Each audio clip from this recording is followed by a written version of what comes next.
যখন রমজানের প্রথম রাত আসে, ইউনাদি মুনাদিন আকাশ থেকে চিৎকার করে বলে, ইয়া বাগিয়াল খায়রে আকবিল, হে কল্যাণকামী তোমরা আগিয়ে আসো।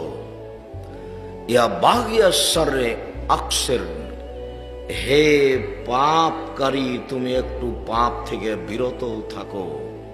ওয়ালিল্লাহি উতকা মিনান নার, প্রত্যেক রাতে জাহান্নাম থেকে মুক্তি ঘোষণা হচ্ছে, প্রত্যেক রাতে জাহান্নাম থেকে মুক্তি ঘোষণা হচ্ছে, প্রত্যেক রাতে জাহান্নাম থেকে মুক্তি ঘোষণা হচ্ছে।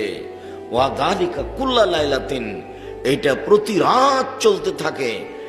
এই যে রমজানের রাত শুরু হলো, সেদিন থেকে আকাশের দরজা খুলে দেওয়া হয়েছে একবারে পুরো রমজান। আমি আর আপনি বুঝতে পারিনি রমজান কি জিনিস, যার কারণে আমাদের কাছে আসে আর চলে যায়, আসে আর চলে যায়।